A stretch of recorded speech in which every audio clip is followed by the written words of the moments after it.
Estamos iniciando o 6º episódio da 4ª temporada do podcast Antes da Consulta. Sejam todos muito bem-vindos.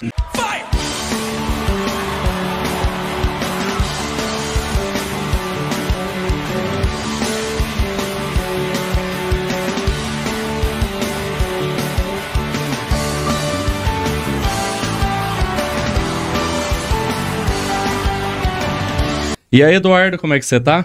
Tô bem, tô na esperança de que chova novamente hoje. Isso tá difícil, mas precisava chover para refrescar, né? Não, mas vai chover sim. Vamos E esperar. como o tempo passa, hein?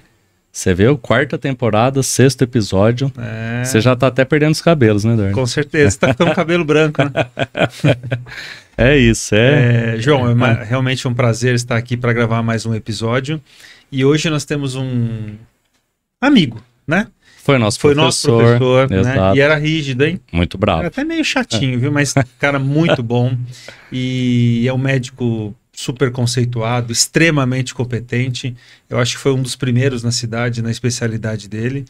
E a gente vai ficar muito feliz com a participação dele. E principalmente vamos aprender muito hoje sobre infectologia. Com certeza. Além dele conhecer tudo da infecto, ele também vai poder contar pra gente muita história da nossa querida FAMECA, né? Sim, ele é anos. a história da FAMECA, praticamente. É a lenda. Exatamente. E aproveitando, quero agradecer os nossos patrocinadores, Padre Albino Saúde, Mercavejo e Laboratório Santa Rita. E hoje temos a grata satisfação de ter aqui no nosso programa o Dr. Ricardo Santaella Rosa. Ele é médico infectologista, formado pela 4ª turma da FAMECA em 1978. Possui título de especialista pela Sociedade Brasileira de Infectologia, mestrado e doutorado pela Faculdade de Medicina de Ribeirão Preto, USP, e docente da FAMECA por 40 anos. Nada mais, nada menos do que a lenda. Seja muito bem-vindo, professor. Muito obrigado pelo convite. Muito interessante esse programa de vocês. Achei muito legal quando o João me falou da ideia. Então, eu acho muito bom, né, esse tipo de programa, porque eu acho que esclarece muita coisa, né, para a população. E a gente precisa disso, né? Precisa de informações boas, informações legítimas, né? Eu acho que isso é importante. E se eu era meio chatinho, você precisava ver o conceito que a gente tinha dos alunos. Melhor não falar. Não vamos entrar nessa seara, vamos deixar para mais tarde, né? Professor, atualmente a infectologia está muito na moda, né? Nós passamos por um período de Covid, antes do Covid a AIDS, agora a dengue, que nós vamos fazer com certeza perguntas para você, mas 40 anos atrás, qual que foi o start? Da onde surgiu o interesse de se apaixonar pela infectologia? Como tudo isso começou? Tem um pensador, acho que ele é educador, Rubem Alves, você já deve ter ouvido falar, que ele tem uma frase interessante que ele fala assim: só estou onde estou porque tudo que planejei deu errado. Na verdade, a minha ideia inicial na faculdade era fazer terapia intensiva. Eu gostava de terapia intensiva. Eu cheguei, na época no 6º ano a gente saía de Catanduva, a gente não tinha 6º ano aqui em Catanduva, o internato. A gente estudava para ir para fora para fazer o internato fora. E eu fui fazer o internato lá no Servidor Público Estadual. E lá tinha uma terapia intensiva muito boa. E eu queria fazer terapia intensiva. E prestei terapia intensiva lá, mas só que eu não passei. Eu fiquei de primeiro excedente, não passei. E era um domingo o exame do Servidor Público Estadual, e no sábado tinha um exame do hospital, na época era o INAMPS, que é o Hospital Heliópolis, hoje seria um hospital do SUS, mas na época era o hospital da Previdência Social. E eu morava numa república e todo mundo foi fazer o exame, e eu não queria fazer. Eu falei, não, eu vou passar no servidor, aquela coisa toda, eu vou fazer terapia intensiva. Todo mundo foi, eu falei, vou junto. Era no sábado, era na véspera, acabei fazendo o exame, estava muito tranquilo, fiz um exame bom. Na hora que fui fazer o exame do servidor, eu fiquei tenso, acabei não passando. Mas fui chamado no Heliópolis. Lá também tinha terapia intensiva, mas eu não me interessou mais. Eu falei, vou fazer outras coisas. Aí eu fui ver no hospital que tinha de bom, o serviço de infectologia era muito bom, pessoal muito bom. E eu sempre gostei de bicho na faculdade. Eu gostava muito de parasito, gostava muito de micro, né? Então eu gostava disso aí, né? E também gostava um pouquinho de medicina social, coisa desse tipo, porque no começo ainda não tinha essa força que tem hoje. Mas eu gostava disso. E acabei fazendo. E gostei bastante. E depois acabei vindo para Catanduva. Naquela época, você fez uma pergunta interessante, porque naquela época a infectologia não tinha o glamour, entre aspas, que tem hoje.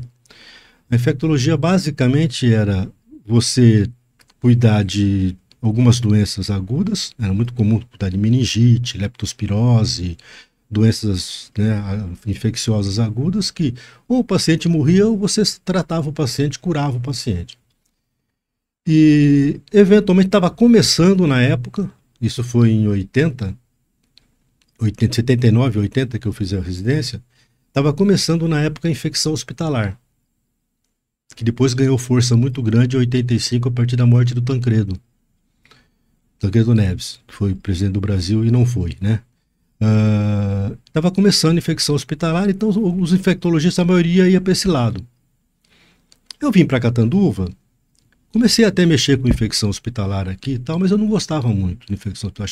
Era uma coisa muito burocrática na época, hoje está diferente. E aí acabei tendo, assim, acesso ao serviço público de Estado, né? Eu passei fui médico da Federal, Serviço Público Federal, que era o tal INAMPS, que seria o SUS hoje. Depois fui médico do Estado também. E aí começou a aparecer algumas coisas e começou a aparecer a AIDS. Eu lembro que o primeiro caso de AIDS que eu vi aqui no Brasil, o primeiro caso aconteceu em 81. Mas o primeiro caso de AIDS que eu vi aqui em Catanduva foi em 87. Né? E foi interessante porque, assim, eu estava fazendo infecto aqui, mas eu não estava ligado a nada. Estava só no hospital. No hospital, só no consultório. Para eu entrar no hospital, eu tinha que fazer parte da faculdade. E nunca me passou pela cabeça da aula. Pela faculdade e tal, nunca me passou. Mas eu falava, já que eu tenho que entrar no hospital pela faculdade, eu vou entrar. E o único lugar que tinha vaga era preventiva, medicina preventiva. Falei, vou nessa. Entrei, prestei o exame e tal, passei, comecei a dar aula de medicina preventiva e aí surgiu a oportunidade de fazer mestrado em medicina preventiva em Ribeirão. Eu peguei e fui. Fui em 84, em 87 eu voltei. Quando eu fui em 87 eu voltei e falei, bom, não quero mais mexer com paciente, vou mexer só com saúde pública, só com medicina preventiva, vou ficar na faculdade, aquela coisa toda. Quando eu acabo de chegar, eu lembro que eu apresentei minha dissertação de mestrado no dia 1º de setembro. Quando eu cheguei aqui, na segunda metade de setembro, pintou um paciente com AIDS, que era um paciente que era aqui de Catanduva, que tinha ido sendo encaminhado para o Emílio Ribas, porque ninguém tratava aqui. Foi encaminhado para o Emílio Ribas, estava com uma doença infecciosa grave e tal. Depois trataram, ele melhorou, veio para cá. Aí não tinha quem tratasse dele, quem cuidasse dele. Sobrou para mim, né? Sobrou para mim, né? Aí eu comecei a tratar de AIDS, comecei a estudar AIDS. Aí começou. 88, aí eu fui pro programa de AIDS, montamos um programa de AIDS. Doutor Aulo dermatologista, que foi nosso professor, eles tiveram aula com o Aulo, não? Sim. Né? Figuraça, né? Aquele é uma figura. E ele que montou o primeiro serviço de AIDS aqui em Catanduva, ambulatório. Depois ele me chamou, né, para ficar lá. Eu acabei ficando e montamos o serviço. E aí o AIDS foi um caminhão que passou em cima de todo mundo naquela época. Legal. Bela história, hein? Não é à toa que é a lenda, né, meu? E falando, né, na AIDS, hoje a gente só fica nesse foco, né? Atualmente é dengue, covid, só se fala nisso, parece que só existe essas doenças. Mas em que pé anda a AIDS? A AIDS ainda existe? Temos novos casos? Qual que está sendo a incidência? Porque a gente não escuta mais falar, né? Parece que ela desapareceu. Eu costumava falar para os alunos, não sei se vocês pegaram essas frases, mas eu costumava falar assim, se você quer ser um micróbio de sucesso, seja um micróbio que passe por relação sexual. Porque você nunca vai deixar de ter, né? E a AIDS é isso, a AIDS hoje é uma doença sexualmente transmissível, tá? Por isso ela não vai parar nunca, né? Você não tem uma vacina contra a AIDS, pelo menos por enquanto, isso deve demorar um pouco, então você sempre tem casos novos acontecendo. É óbvio que não estamos lá com aqueles casos que tínhamos antigamente. E também, uma outra coisa interessante na AIDS hoje, é que a AIDS é uma doença controlável. Perfeitamente controlável. Hoje nós temos medicações fantásticas que dá para você controlar. Uma pessoa que tem HIV hoje pode ter uma vida completamente normal. Uma mulher pode ter filho, pode ter casado, desde que tome os cuidados necessários, né? E o programa de AIDS do Brasil ele é muito bom, né? A pessoa tem acesso à medicação de graça, tratamento de graça, quer dizer, qualquer que seja o nível social da pessoa. Então, o que precisa é fazer exame, aquelas coisas todas. Agora, para evitar, a maneira de você evitar uma doença sexualmente transmissível é caprichar numa relação sexual. Caprichar no seguinte sentido, de proteção, né? Então, tem que ter uso de preservativo, tem que ter, selecionar número de parceiros, tem que ter essas coisas todas. Mas continua aparecendo caso, praticamente a cada 2, 3 semanas pinta um caso novo. Então continua, né? Isso aí serve um alerta aqui para nossa audiência. A AIDS tá aí, gente. Então vamos prevenir. Professor, o fato de estarmos agora diante de uma doença controlável e que você cita um momento importante, que o Brasil oferece aquela quebra de patentes, né? Que foi um salto muito grande pensando em saúde pública. Isso traz aquela falsa sensação de que eu vou tomar o remédio e não morro mais. Deve trazer. Traz, porque é aquela história. Uma doença como a AIDS, quando ela veio, ela detonou, né, o mundo científico, porque é uma doença que mexe muito com sentimento, estilo de vida, né? Por exemplo, uso de droga, relação sexual sem preservativo, né? E mexe com a paixão das pessoas, entre as pessoas. Né? Na época era uma coisa difícil, assim, dificilmente você tinha uma relação sem culpa e sem medo. Era difícil, né? Eu lembro quando nós começamos o programa de AIDS, por exemplo, você não tinha preservativo. Para eu dar as palestras que a gente dava nas escolas, tal, você tinha que comprar o preservativo na farmácia. Eu lembro que uma vez eu cheguei na farmácia, pedi, eu quero, tem camisinha, né? Eu falei, é uma boa, né? Porque na época era uma coisa complicada você comprar camisinha. Tem camisinha? O cara tem. Então, o que você tem? Eu falei, tem essa, dá uma de cada. Né? Porque é para mostrar pro pessoal. Nossa, o cara, ficou todo mundo olhando que eu vi, né? Sabe? Vai ser pro fim de semana só isso. Né? Então a gente dava, né? Levava banana para vestir a camisinha para ensinar como é que era. Hoje não, hoje tem camisinha. Só tá faltando ter camisinha na sacristia hoje. Porque tudo quanto é lugar tem e é muito bom. E deveria ter na sacristia. Então, acaba criando uma falsa sensação. Mas ela é falsa, porque a gente continua pegando AIDS. Né? Continua pegando AIDS. Isso é importante.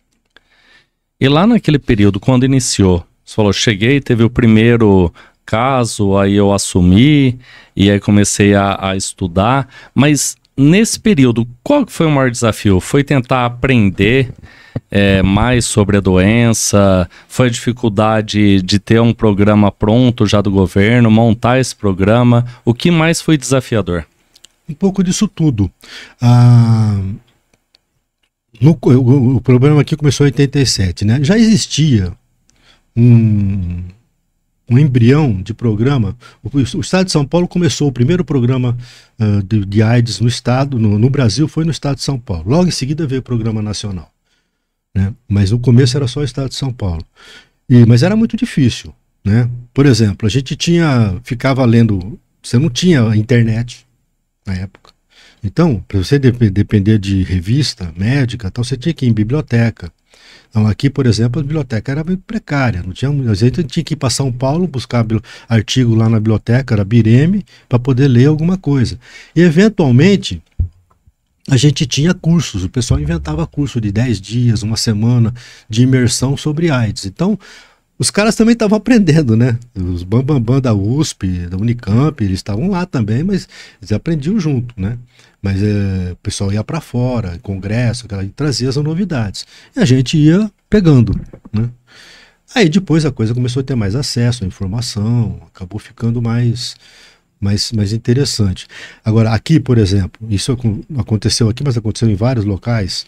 Quando nós montamos o programa, Era uma dificuldade muito grande, porque na verdade quando montou o programa, o professor Aulo montou o programa, era ele como médico, tinha uma psicóloga e uma assistente social. Era esse o programa. E atendia tudo, né? Atendia os pacientes que apareciam. Aí depois o Aulo saiu e entrei eu. Então ficamos eu como médico, com assistente social e uma psicóloga. Ficamos aí uns 10 anos desse jeito. E atendia os pacientes que apareciam. Quem aparecia? O paciente que ia doar sangue. Naquela época a gente tinha muito diagnóstico de quem doava sangue. Então o paciente doava sangue, descobria que tinha um HIV, eles encaminhavam para a gente. Você fazia o quê, né? Se o paciente não tinha sintoma nenhum, a gente não tinha acesso a exames assim, complexos como a gente tem hoje, tipo carga viral do vírus, nível de linfócito de defesa do paciente. Você não tinha nada disso. Você ia pela clínica. Então se o paciente era assintomático, você ia marcando consulta com ele para ver como é que estava. Não tinha remédio, não tinha nada. Os primeiros remédios começaram a aparecer para valer mesmo, no coquetel para valer, que a gente chamava, em 96, quer dizer, 10 anos depois. Aí nós começamos, aí foi diferente, aí começamos a ter, ficou uma coisa muito mais complexa, o programa ficou muito mais amplo, aí começou a ter verba, né, a gente não tinha antes, o Ministério não tinha verba, começou a investir, aí nós criamos um programa, chegamos a ter o nosso programa aqui 25 pessoas profissionais. Depois acabou enxugando um pouco, mas hoje o programa de AIDS de qualquer cidade hoje faz exatamente tudo. O paciente tem acesso a tudo. Professor, atualmente o principal fabricante de vacinas do nosso país é presidido por um colega seu, Esper Calas, um infectologista. A mulher dele fez faculdade aqui. Fez? A mulher dele é nossa aluna. E durante a pandemia causada pelo Covid-19, houve uma polarização de tomar ou não tomar vacina. Nós gostaríamos de saber qual a sua opinião, né, sobre as vacinas de uma maneira geral e especificamente as vacinas que foram usadas no enfrentamento da pandemia do Covid. A doença infecciosa que mais matou no mundo, na história da humanidade, foi a varíola. Uns falam em 800 milhões, até 1 bilhão de pessoas de mortes. Foi a varíola. A primeira vacina que se inventou, né, que se desenvolveu no mundo, pelo Edward Jenner, lá em 1790 alguma coisa, foi para a varíola. A única doença que o homem conseguiu erradicar de um planeta foi a varíola. Só isso explica a importância da vacina. Certo? Nós conseguimos controlar a poliomielite, erradicar a poliomielite das Américas. Nós não erradicamos do mundo porque tinha alguns países, Afeganistão, Paquistão, que ainda tinham casos. Nós conseguimos tirar o sarampo do Brasil, praticamente da América Latina. Fizemos um monte de coisa, conseguimos controlar a rubéola congênita. Hoje você não tem mais nenhum caso de rubéola congênita. Nós temos, sim, infinidade de histórias sobre isso. Tudo por conta de vacinas. Tá? Em relação à Covid, por que vocês acham que diminuiu a curva de contaminação da Covid? Por causa da vacina. Deixou de morrer gente, muito mais morria. No Brasil morreu acho que 700 mil, 800 mil pessoas, né? Aqui em Catanduva nós tivemos 700, quase 800 óbitos. No ano de 2021, Covid era a doença que mais matava em Catanduva. Matava 3 vezes mais que doença cardiovascular, que é a doença que mais mata no mundo. Nós conseguimos controlar isso tudo, o Brasil conseguiu controlar, o mundo conseguiu controlar por conta das vacinas. Não é porque o vírus ficou bonzinho. Muito pelo contrário, o vírus está cada vez mais esperto. Porque nós estamos tendo casos de Covid ainda. Né? E a necessidade de vacinas e tal. O problema da vacina da Covid, vamos fazer um paralelo, por exemplo, com a vacina da dengue, que estão falando agora.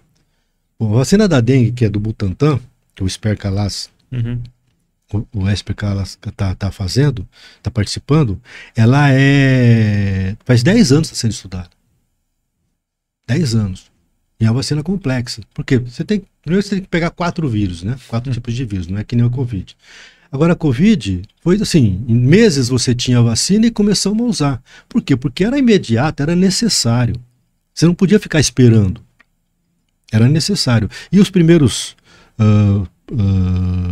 testes, né? Primeiras pesquisas científicas na época mostravam que a vacina tinha sua validade para diminuir o número de casos, para diminuir o número de casos graves, para diminuir o número de mortes.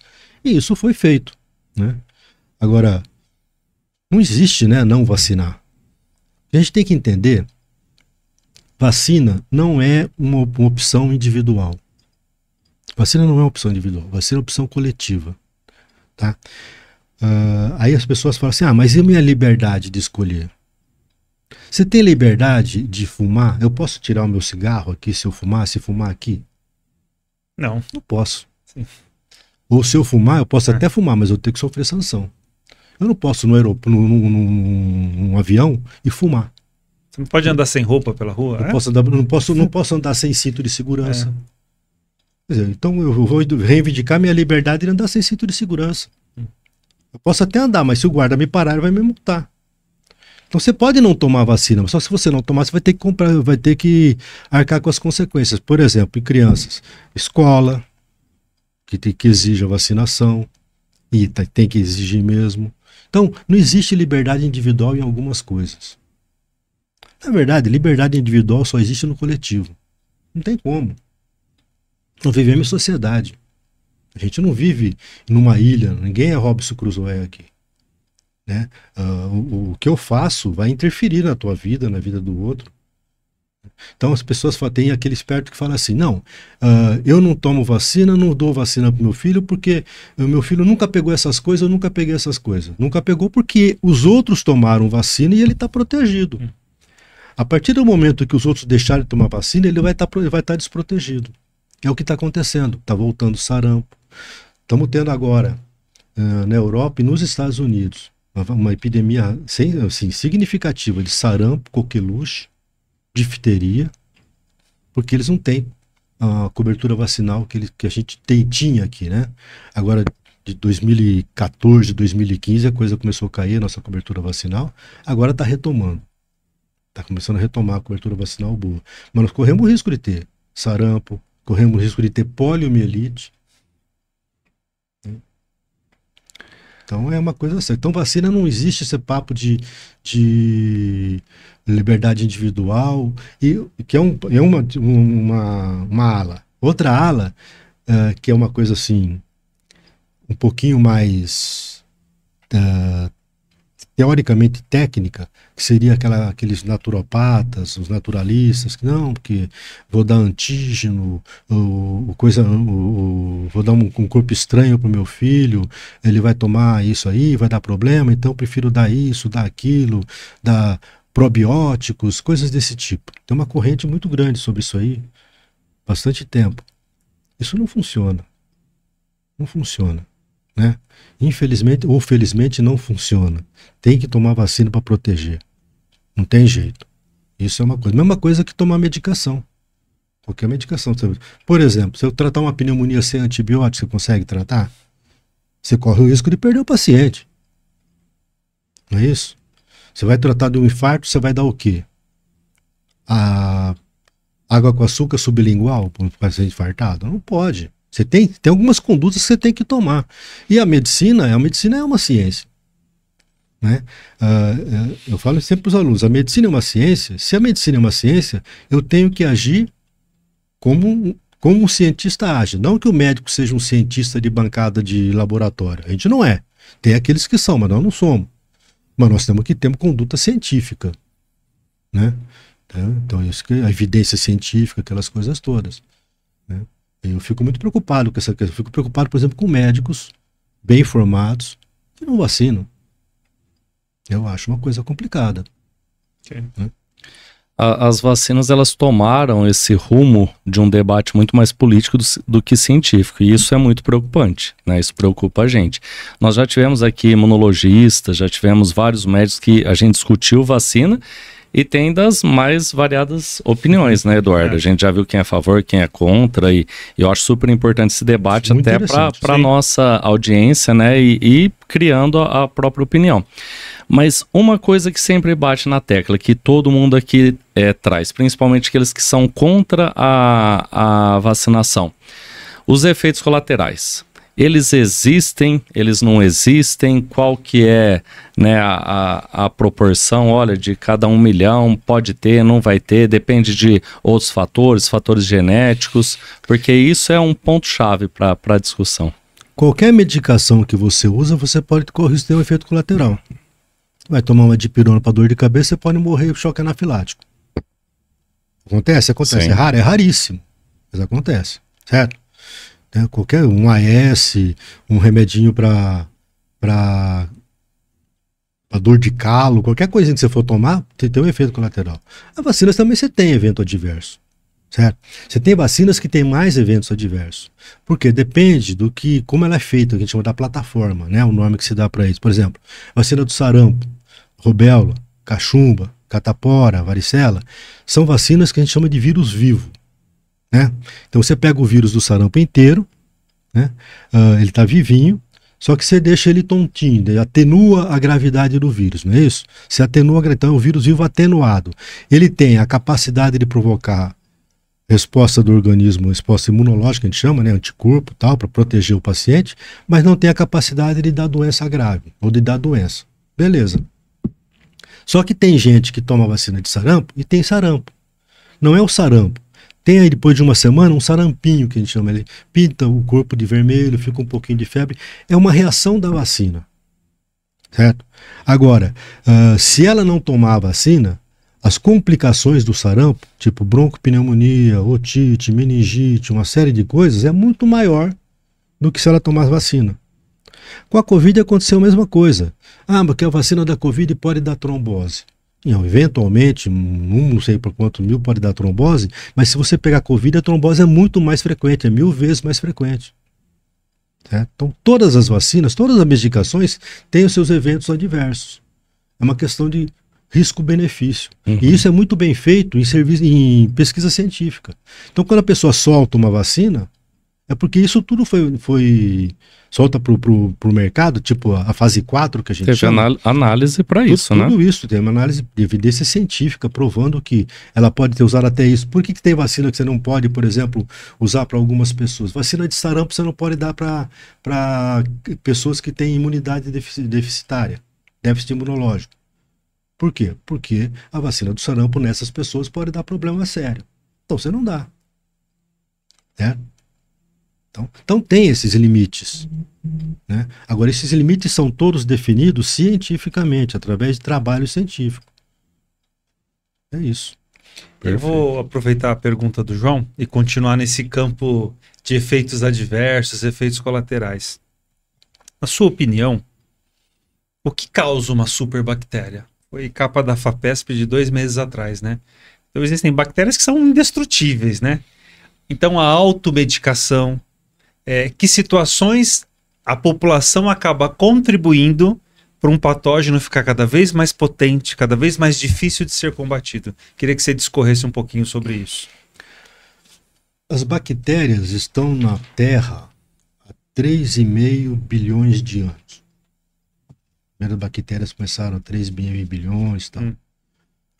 Nós estamos aqui há 100 mil. Né? Pegar o Homo sapiens deve ser 80, 100 mil anos. O mundo é dos bichos e dos micróbios. Nós somos mais um bicho, certo? E os micróbios, eles têm 3 bilhões e meio de evolução, de anos de evolução, então eles têm todas as manhas. Os paranauês todos, eles têm. Certo? O micróbio, naturalmente, ele vai criando resistência entre o micróbio. Por exemplo, tem bactéria que quando chega uma bactéria junto com ela cria resistência contra aquela bactéria. A própria penicilina, que é um antibiótico mais famoso, ele foi criado assim, né?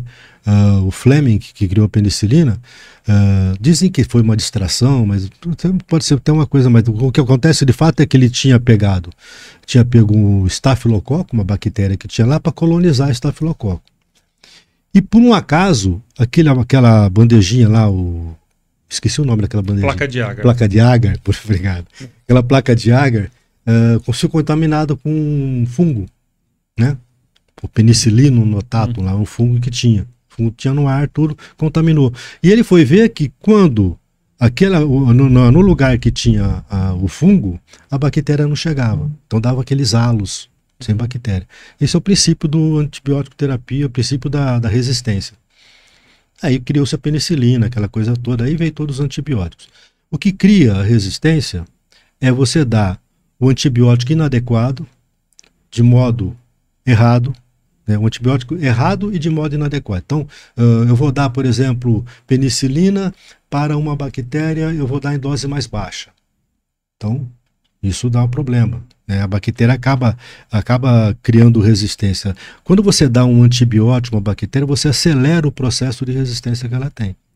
Isso vai se selecionando com o passar do tempo, você cria superbactérias. Então a gente tem superbactérias e também temos super antibióticos. Só que a gente está perdendo a corrida, né? Para você fazer os laboratórios, por exemplo, a Big Pharma, que a gente chama, né, as grandes farmacêuticas, elas têm dificuldade de começar a criar antibiótico, porque se gasta muito para criar um antibiótico, e esse antibiótico, se ele for utilizado de modo inadequado, em pouco tempo ele perde a ação. Né? Um antibiótico não é que nem um remédio para pressão, né, para hipertensão, para artrite, que você não perde o efeito dele. Né? Você pode ter pessoas que não se dão com aquele remédio ou não, mas você pega um remédio para pressão alta, para você serve, para ele não serve, mas o remédio é o mesmo. Se você tomar o remédio errado de pressão alta, não vai afetar o remédio. Né? A tua pressão não vai ficar resistente àquele remédio. Né? Nem a dele, nem a minha. Agora, o micróbio, o antibiótico, sim. Né? Se eu tomo antibiótico de modo errado, eu vou estar criando uma bactéria resistente que pode afetar as outras pessoas. Né? A gente deu uma melhorada nisso, né, através de uma legislação que hoje, teoricamente, não se pode comprar antibiótico sem receita médica. Tá? Agora, a gente sabe que existem farmácias que vendem sem receita médica. E também um outro problema é o médico saber receitar um antibiótico adequado. Né?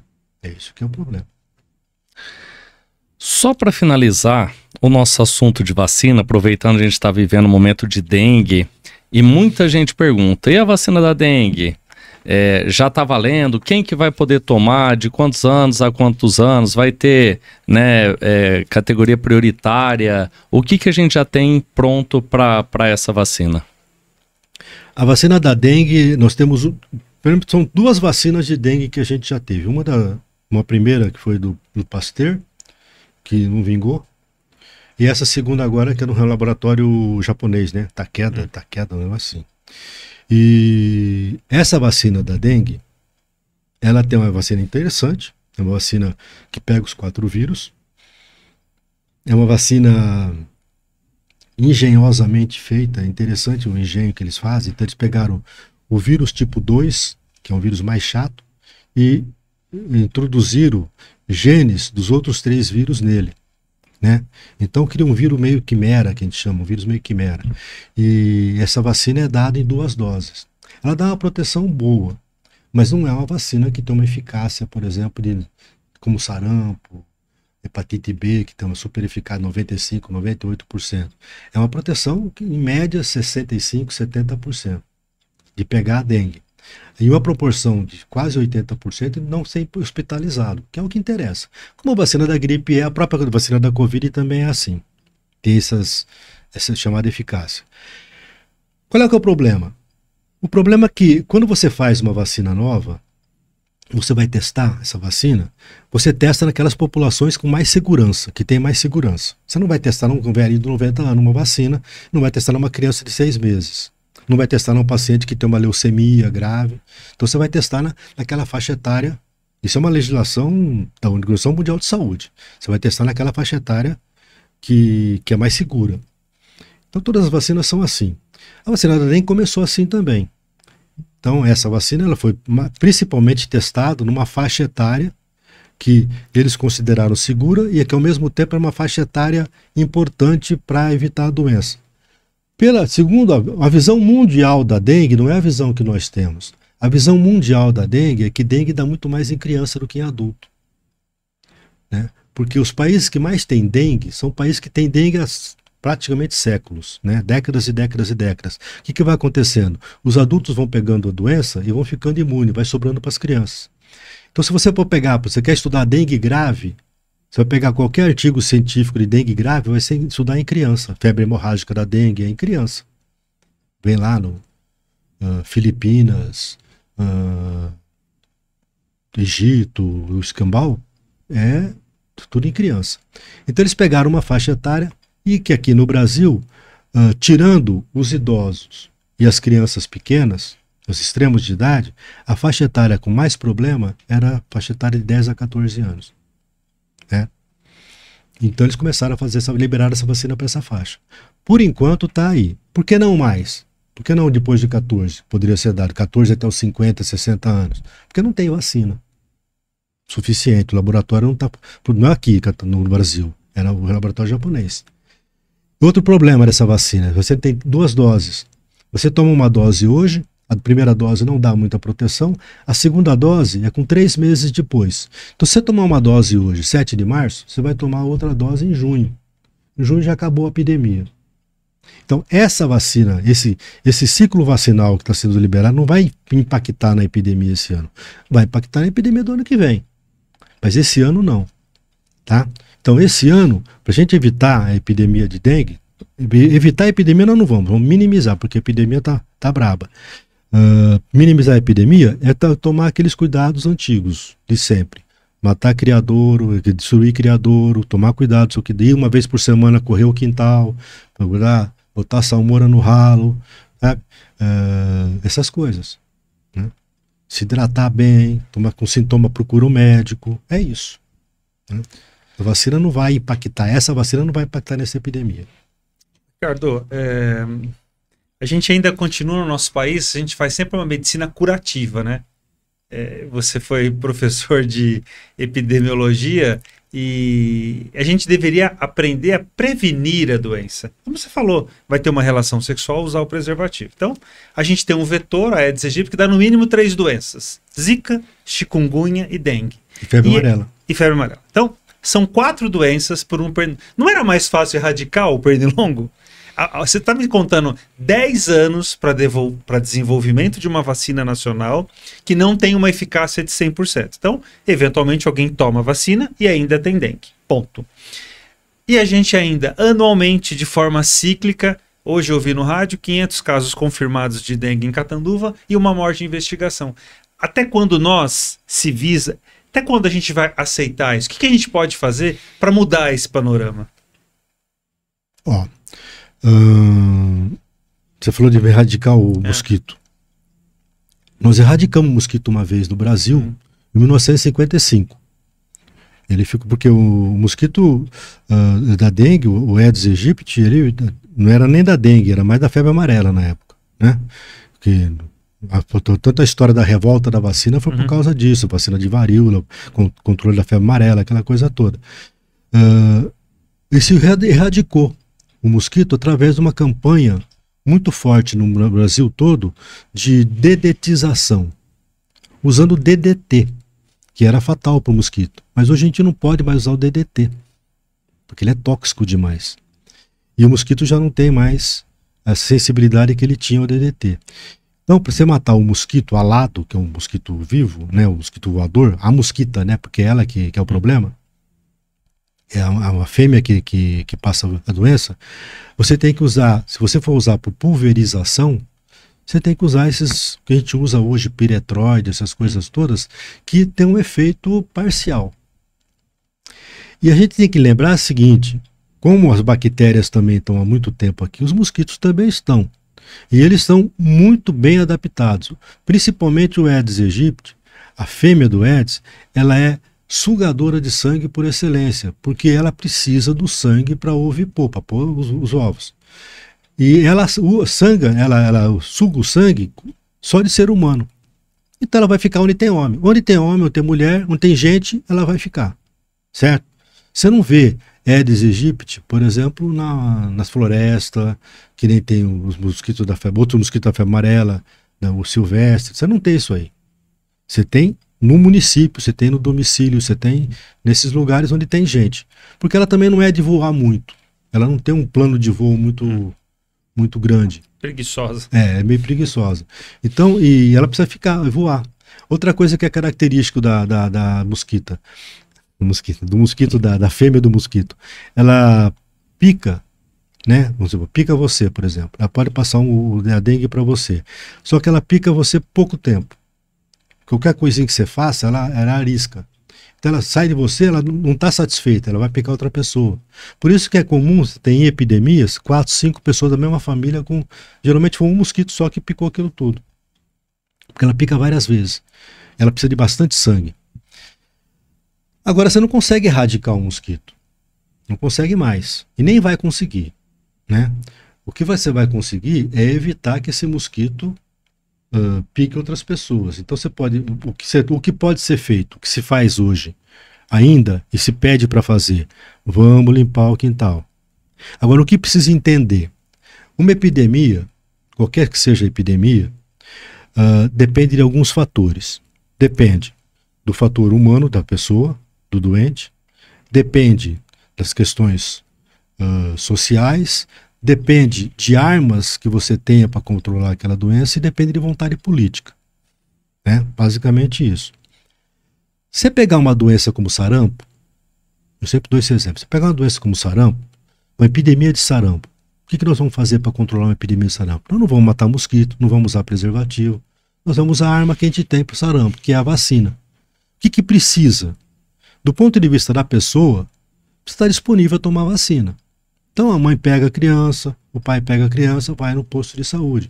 Do ponto de vista do serviço público, o posto de saúde tem que estar aberto, tem que ter vacina suficiente. O governo municipal tem que prever isso, certo? Você controla a epidemia de sarampo, beleza. Uma epidemia de Covid, qual foi o nosso grande problema? Né, no Brasil, em vários países do mundo, mas no Brasil. Uma epidemia de Covid depende da situação do vírus, tal, tudo bem, depende. Que arma que a gente tinha para ele? Não tinha vacina, antes da vacina. Qual é que era a arma que a gente tinha? A arma seria fazer o isolamento social. Para fazer o isolamento social, você tem que, o cidadão tem que entender que ele tem que ficar isolado. Agora, o cidadão vai ficar isolado e ele ganha como? Como é que ele vai faturar? Como é que ele vai manter a família? Certo? Se ele não pode trabalhar. Então aí o governo estadual, federal, municipal tem que entrar com tudo, com pesado e falar, não, nós garantimos. Coisa que não foi feito. Né? Por isso que nós tivemos uma epidemia de Covid, uma pandemia de Covid fantástica. Morreu muita gente que deveria ter evitado. Uma doença como a dengue, uma epidemia como a dengue, depende de armas que a gente tenha contra o mosquito. Contra o vírus nós não temos arma ainda, poderia ser a vacina. O mosquito, nós temos, vamos matar o mosquito, vamos pegar aí as raquetinhas matando o mosquito, vamos pulverizar, mas mais fácil é você matar o mosquito no ninho, que é o criadouro. Agora, quem que faz isso? Não é o poder público. O poder público vai pegar aí o pessoal da equipe dele, aqui em Catanduva, a ENCA, vai lá uma vez a cada 60 dias na casa para orientar. Quem tem que limpar o seu quintal, quem tem que destruir o seu criadouro, é o cidadão que mora naquela casa.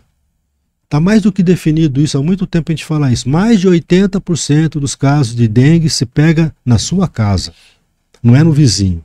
E a coisa que a gente mais ouve, né? Você fala assim, ó, você está com dengue. Ah, mas eu tomo tanto cuidado, mas o vizinho não toma cuidado. É a coisa que a gente mais ouve. Sempre a culpa do outro. É. E aí volta aquele conceito que o senhor falou da vontade individual e coletiva, né? É um problema coletivo. Uma epidemia é um problema coletivo. Se a coletividade não trabalhar, coletividade, poder público, se você não trabalhar isso em conjunto, dança. Né? Vamos mudar um pouquinho o rumo dessa prosa? Vamos tentar trabalhar agora uma coisa que nós três gostamos muito, chamada Faculdade de Medicina de Catanduva. Isso é bom. 40 anos como docente. 45 anos, 46 anos, esse final desse ano como formado. Bom tempinho, 52 anos de faculdade. Bastante tempo. Então tem muita história aí para contar. Especificamente, né, gostaria que você falasse um pouco do episódio quando você era diretor da Faculdade de Medicina e que houve aquela greve, aquela paralisação. O que aconteceu? Sabia que vinha uma coisa dessa.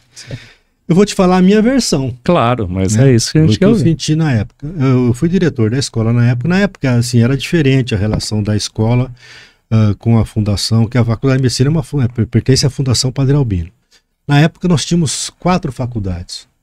Né? Faculdade de Medicina, Faculdade de Educação Física, Faculdade de Administração. A Direito veio depois. E a Faculdade de Educação Física, Administração, Medicina. Qual é que era a outra? Educação física, né? Era Zefic, FAECA e FAMECA. Bom, foi Direito também. Depois veio Direito. Hoje não, hoje já tem uma quantidade grande. Mas na época as faculdades eram individualizadas, eram autônomas. Né? O estatuto da fundação previa algumas coisas, mas o regimento da faculdade era autônomo. Então a gente tinha na época eram diretores e conselho departamental, né? Que eram os professores da faculdade mais categorizados, mais titulados, que faziam parte do conselho departamental e da congregação da escola. E tudo aquilo é que definia a política da escola. Antes de eu ser diretor da escola, quem era o diretor era o Dr. Sleman. Sleman subia, pediatra e tal. E ele fez um trabalho muito bom na faculdade, Sleman, né? E naquela época, o dinheiro que a faculdade conseguia ficava na faculdade, né? Para trabalhar as coisas da faculdade. Eu lembro que ele conseguiu assim, um caixa, né? Quando ele saiu, ele conseguiu um caixa fantástico, estava bem.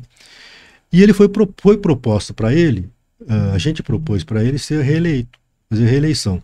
E quem escolhia a direção da escola? O diretor. A congregação da escola mandava uma lista tríplice para a fundação, 3 nomes, e a fundação escolhia quem ela queria. Geralmente, por uma questão de organização e uma coisa assim mais prática, sempre o nome que era o mais votado na lista tríplice, a fundação Acatava. não tem problema nenhum. Só que estava tendo atrito do Sleman com a fundação, porque a fundação estava interessado, achava que tinha direito a ter uma parte desse dinheiro, porque ela estava precisando. Isso é a versão que eu lembro na época, faz 30 anos isso. Isso é uma coisa que chegava pra gente na época. E então o Sleman acabou não sendo escolhido. Então fizeram uma nova reunião e colocaram meu nome. Eu não estava nem em Catanduva naquela época, tinha viajado para São Paulo num curso lá. Colocaram meu nome e tal, e meu nome foi aceito.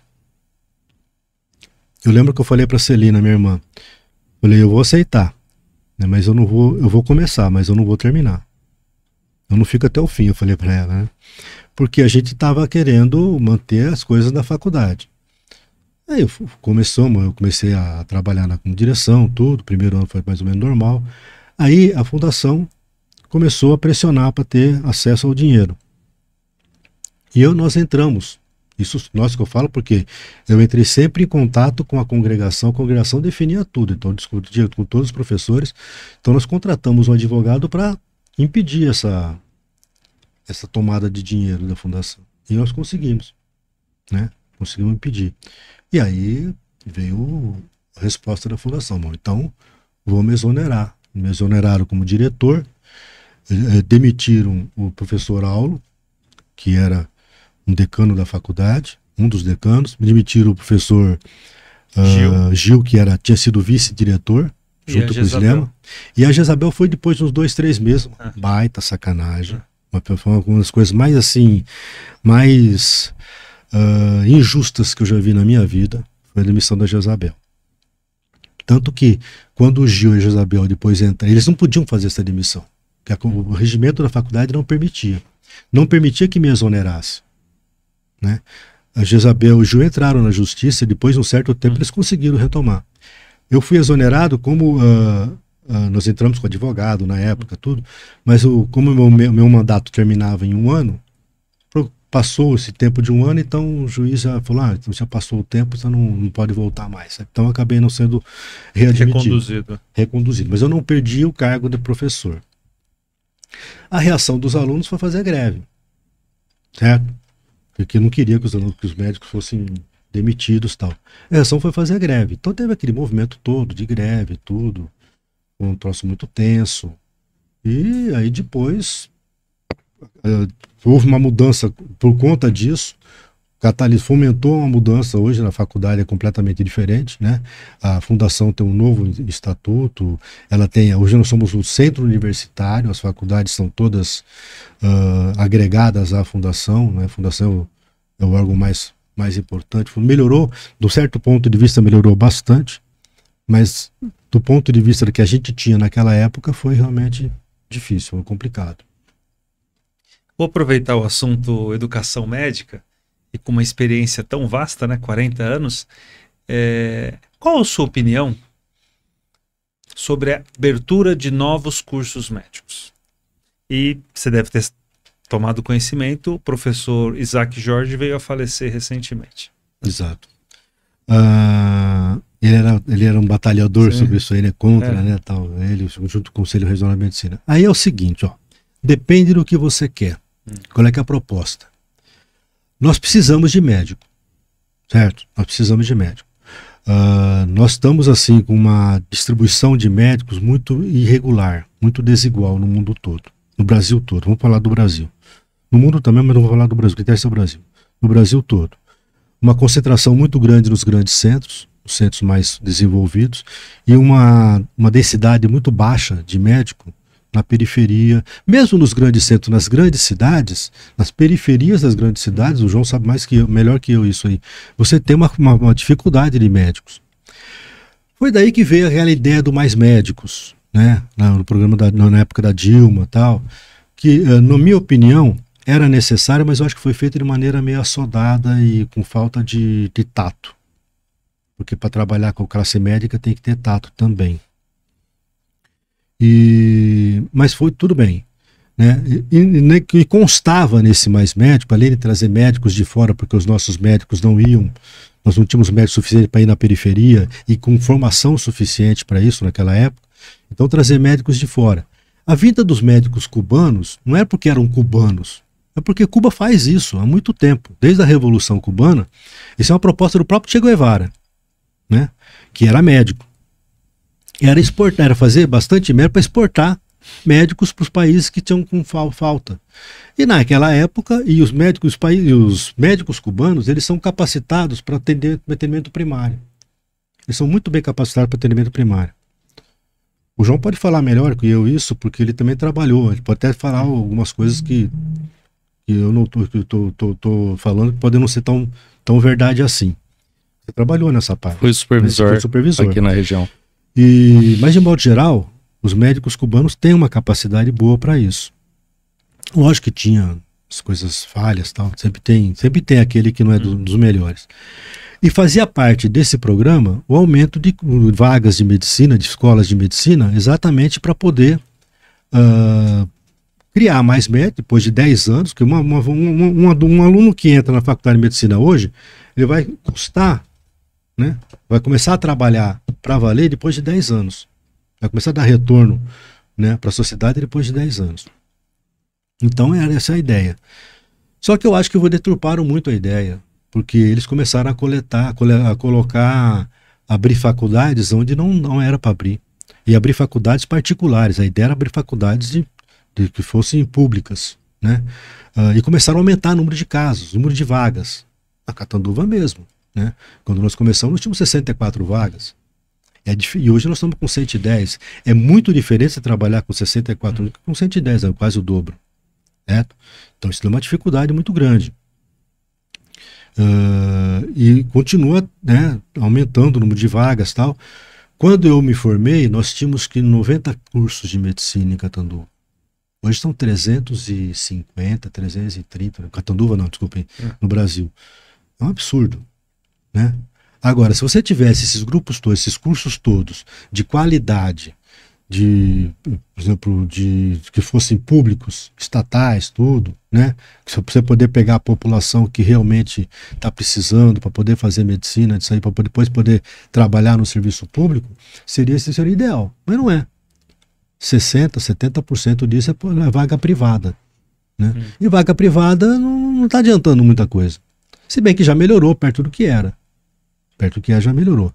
Agora, eu acho assim, depende do que... Eu não sou terminantemente contra e nem sabe, alegremente a favor. Nada disso. Eu acho que depende do que você quer e depende de como você aumentar esse número de vagas.